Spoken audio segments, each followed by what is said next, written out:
സമരം ചെയ്ത KSRTC ജീവനക്കാരുടെ ശമ്പളം വൈകില്ല എന്നുള്ള വാർത്ത വരികയാണ്. കഴിഞ്ഞ ദിവസമാണ് ഇവരുടെ ശമ്പളത്തിന് ബില്ല് കുറച്ച് കഴിഞ്ഞ് എഴുതിയാൽ മതി എന്നൊക്കെയുള്ള നിർദ്ദേശം നൽകിയിരുന്ന മാനേജ്മെന്റ്. മറ്റു ജീവനക്കാരുടെ ശമ്പള ബില്ലുകൾ സ്പാർക്ക് സോഫ്റ്റ്വെയറിൽ അപ്ലോഡ് ചെയ്യുന്നതിനൊപ്പം തന്നെ സമരം ചെയ്ത ജീവനക്കാരുടെ ശമ്പള ബില്ലും അപ്ലോഡ് ചെയ്യണമെന്ന് ഉത്തരവ്.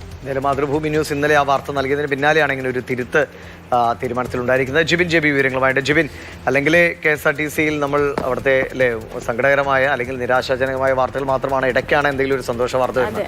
അതിനിടയിലാണ് ഇന്നലെ വീണ്ടും ഈ സമരം ചെയ്ത്, അതായത് ശമ്പളത്തിന് വേണ്ടി സമരം ചെയ്തവരുടെ ഉള്ള ശമ്പളം കൂടി ഒന്ന് കുറച്ച് ദിവസം പിടിച്ചുവിട്ട് കൊടുത്താൽ മതി എന്നൊരു തീരുമാനമെടുത്തത്. എപ്പോഴാണ് ഈ തീരുമാനം തിരുത്തപ്പെട്ടത്?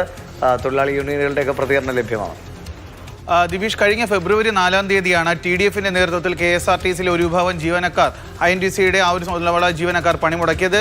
ഈ പണിമുടക്കിൽ പങ്കെടുത്തവരുടെ പേര് വിവരങ്ങൾ ശമ്പളത്തിൽ, അതായത് KSRTCയുടെ സ്പാർക്ക് വെബ്സൈറ്റിൽ അപ്ലോഡ് ചെയ്യേണ്ടതില്ല എന്നുള്ള ഒരു തീരുമാനത്തിലേക്ക് സർക്കാർ എത്തിയത്. സർക്കാർ ഇത് വൈകിപ്പിക്കണമെന്നുള്ള ഒരു നിർദ്ദേശം നൽകി. ഇതിനെ തുടർന്ന് വലിയ രീതിയിലുള്ള പ്രതിഷേധമുണ്ടായിരുന്നു. കാരണം കൃത്യമായി ശമ്പളം ലഭിക്കുന്നില്ല എന്നുള്ള ആവശ്യങ്ങളൊക്കെ തന്നെ മുൻനിർത്തിയാണ് അന്ന് TDFിന്റെ നേതൃത്വത്തിൽ ഈ ജീവനക്കാർ സമരം ചെയ്തത്. അതിനെ നേരിടുന്നതിന് വേണ്ടി സർക്കാരും മാനേജ്മെന്റും KSRTC മാനേജ്മെന്റും ഡയസ്ലോൺ ഉൾപ്പെടെ നിർത്തിയാണ് അതിനെ നേരിട്ടത്. മറ്റു താൽക്കാലിക ജീവനക്കാരെയൊക്കെ ഉൾപ്പെടുത്തിക്കൊണ്ട് ആ ദിവസം മറ്റുള്ള ദിവസങ്ങളിൽ എങ്ങനെയാണ് KSRTCയുടെ വാഹനങ്ങൾ ഓടുന്നത് അതേ തരത്തിൽ തന്നെ വാഹനങ്ങൾ ഓടിച്ചുകൊണ്ട് ആ സമരത്തെ നേരിട്ടിരുന്നു. ഇതിന് പിന്നാലെയാണ് ആ സമരത്തിൽ പങ്കെടുത്ത പണിമുടക്കിൽ പങ്കെടുത്ത ജീവനക്കാരുടെ പേര് വിവരങ്ങൾ, അവരുടെ ശമ്പള ബില്ലുകൾ ഉടൻ തന്നെ സ്പാർക്ക് വെബ്സൈറ്റിൽ ആഡ് ചെയ്യേണ്ടതില്ല എന്നുള്ള, അത് വൈകിപ്പിക്കണമെന്നുള്ള ഒരു തീരുമാനമെടുത്ത്. ഇതിനെതിരെ വലിയ പ്രതിഷേധമാണ് ഉണ്ടായത്. കാരണം TDFിന്റെ നേതൃത്വത്തിൽ ഈ ഒരു ബില്ല് ഇത് വൈകിപ്പിക്കണമെന്നുള്ള ബില്ല് കത്തിച്ചുകൊണ്ടുള്ള ഒരു പ്രതിഷേധമൊക്കെ തന്നെ ഉണ്ടായിരുന്നു. ഇതിന് പിന്നാലെയാണ് വലിയ രീതിയിലുള്ള സമര പരമ്പരകളൊക്കെ ഉണ്ടാകാനുള്ള ഒരു സാധ്യത കൂടി കണക്കിലെടുത്തുകൊണ്ടാണ് തൽക്കാലത്തേക്ക് ഈ ഒരു കാര്യം മാറ്റിക്കൊണ്ട് മറ്റ് ജീവനക്കാരുടെ ബില്ലുകൾക്കൊപ്പം തന്നെ ഈ സമരത്തിൽ പങ്കെടുത്ത ജീവനക്കാരുടെ ബില്ലുകളും സ്പാർക്ക് വെബ്സൈറ്റിൽ ആഡ് ചെയ്യുന്നതിന് വേണ്ടിയിട്ടുള്ള ഒരു ഉത്തരവ് ഇപ്പോൾ ഇറങ്ങിയത്.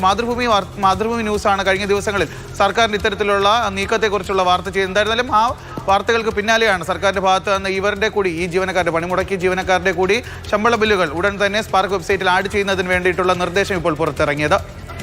വാർത്ത ഒരു ഇടപെടലാവുകയാണ്, തുണയായി മാറുന്ന കാഴ്ച കൂടിയാണ് നമ്മൾ കാണുന്നത്. KSRTC മാനേജ്മെന്റ് ആയിരുന്നു ഇത്തരത്തിലുള്ളൊരു നയം സ്വീകരിച്ചത്. പ്രതിഷേധിക്കുന്ന പ്രതികാര നടപടി അങ്ങനെ പറയാം. വാർത്തയായി അതെല്ലാവരും അറിഞ്ഞു. അതിന് പിന്നാലെ KSRTC തിരുത്തുന്നു.